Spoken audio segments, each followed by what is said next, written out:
Hello everyone and welcome back to day 7 of me trying to create a Winter Wonderland Christmas island in just 12 days. We officially have 5 days left to go and it is mission decorate, decorate, decorate. So that is what I'm going to be trying to do today, and maybe get some villagers as well by moving them in with amiibos. I'm very excited because my Christmassy amiibos did actually arrive in the post today, so that means I can use them. Yay! But without further ado, let's get into the day. The day honestly didn't get off to a good start. First of all, I missed the balloon, and then the balloon actually fell in the river, which was very disappointing. I always seem to have good luck with green blues. Anyway, this was the first time that this has actually happened to me on this island, so I did get some Nook Miles as a little bit of a commiseration prize. I also found my DIY bottle for today, which was the barrel that I can't pronounce, but any barrel is a barrel in my book, and that's always good. I also went and spoke to Tom about moving the campsite because the place where it currently is, I think would make a great place for a tree farm or some kind of farm. It's just a really nice walk up over the bridge and then you'll be able to walk through the trees. I think that would be really cute. Anyways, I'm moving the campsite. I then had this kind of weird space next to the market and also by resident services, and I wasn't sure what to do with it at first, but I decided that it would be a great spot for a coffee truck. I'm kind of thinking coffee truck, get your coffee, then you head into the market. I just think that would be cute. So I put lots of this brick path down just to add a little bit of colour. We're not just going to have snow everywhere as much as I would like to. This is snow though, because I thought it would help me kind of measure out the way of how I want the coffee truck to be, because this can also be the entrance into the market, because you kind of can't access, you can, but it will just be a bit less obvious accessing resident services and coming down that way. So I thought that it would be a good way to have a little side entrance.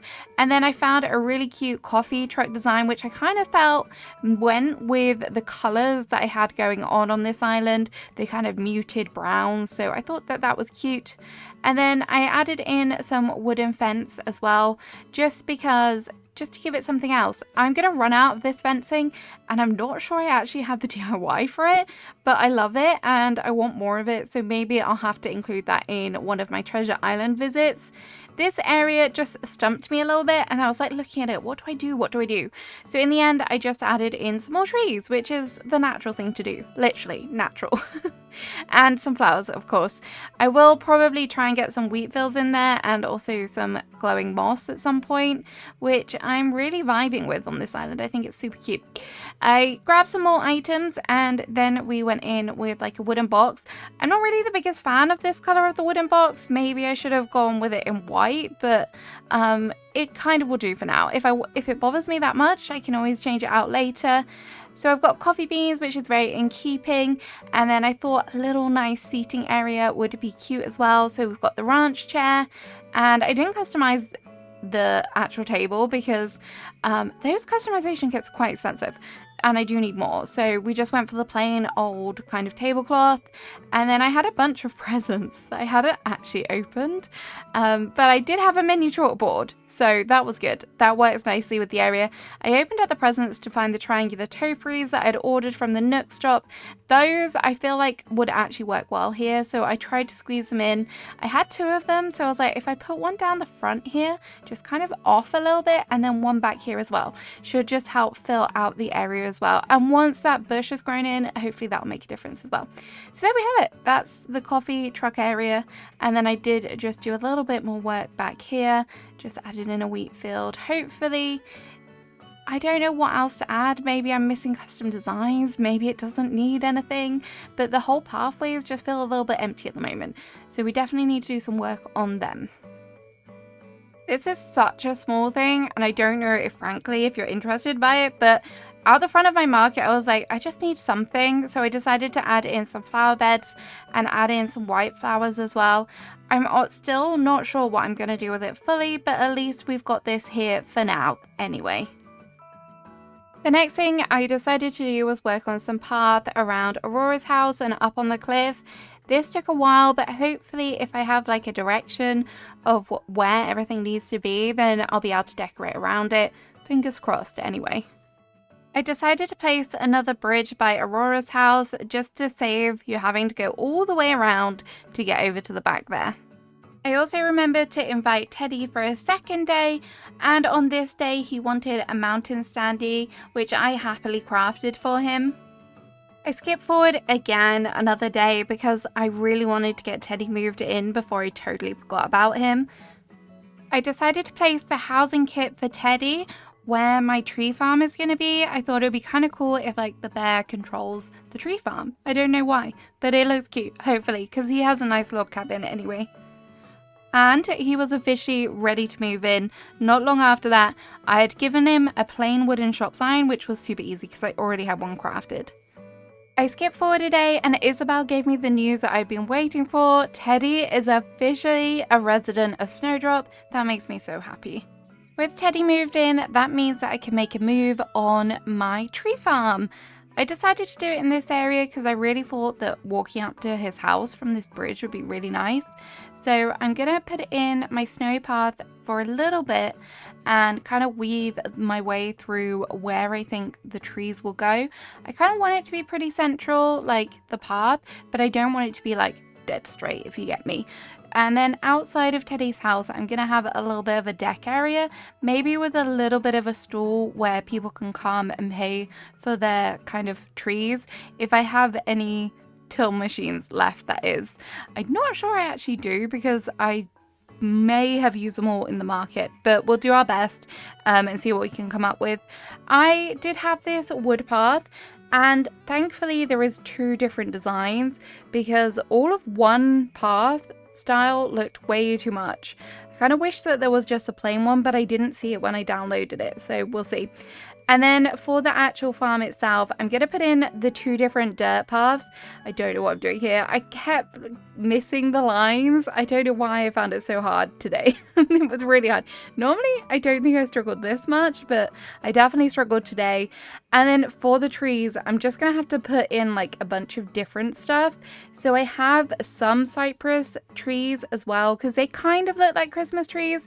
So I'm going to put some of them in, and I've also got some saplings to put down as well, and I also do have some little baby trees that had already grown.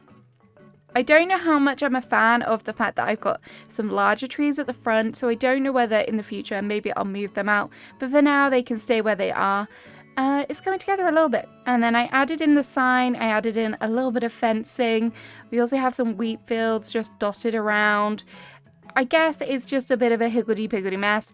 I didn't have a spare axe and I didn't want to sacrifice my axe to this build right now. So I'm going to have to go ahead and get another one from the shop maybe. And then I did have some fun with some storefronts. I couldn't really decide which way was the best way to put them. So in the end, I put one up against the house and then one alongside the house because that way that I could get the stall, but it just didn't look right all kind of straight along. So Rooney decided to get in my way, which is another reason why he is definitely going to be getting the boot as soon as I possibly can. I also added in a little Christmas tree, a faucet, another little tree on the side. I am tempted to bring the cliff forward because I do want to way up to the cliff from here. I'm just not sure if it's going to be too much work. So we'll see. I might bring it forward, but maybe we can have a little exit out to the right hand side of this build. I also remembered that I had a windmill, so I snuck it in behind the tree. And then it's kind of coming together now. I might just order another cypress tree to go here tomorrow. But this is what it looks like. I think it's kind of cute. It's quite plain. I mean, all the other kind of Christmas builds I've done in the past have also had red in it. So not having that is like a bit of an adjustment for me. But the snow definitely makes it feel atmospheric. After moving in Teddy, this really gave me the kind of kick up the bum, the motivation I needed to get more winter villagers in. So I decided to invite Rudy, who was one of my brand new amiibos that arrived today. So I moved him in for the first time. And he wanted the beehive. I absolutely love this DIY recipe, so I'm very glad to have it. Not sure how much it fits with the winter island, but maybe I'll find a space to use it. I skipped forward a day and placed down a cypress plant that I managed to get in my mailbox. I went ahead and invited Rudy for a second time, and this time he wanted a doghouse. This is another recipe that I did not have, so I cannot recommend doing this enough to get new DIYs. It's great. I was absolutely determined to get Rudy moved in, so guess what? I just skipped forward another day. And Isabel had a very important announcement for me. She said that Nook's Cranny is finally upgrading. I'm very, very excited for this because that means even more furniture and also seasonal furniture, yes. Rudy was back again, and this time he wanted the wild log bench. That's super easy to do. I definitely have one of them in my storage. With my wild log bench acquired, I headed back to Rudy and gave it to him. He then gave me the option as to who I wanted to kick out. I love having this power, and it was a pretty hard choice. There's a lot of villagers that I would quite happily get rid of at the moment, but I went for Rooney. Rooney is probably my most hated villager at the moment, so I'm glad I can say goodbye to him. With Rudy ready to move in, I think that's a good place to wrap up today. I hope you've enjoyed this video. We definitely have a lot of work to do in the next 5 days. Fingers crossed that we can make some good builds over the next few days, because otherwise we're going to struggle. I hope you have a great rest of your day, and I hope you're enjoying the festive season. I'll see you again tomorrow with day 8.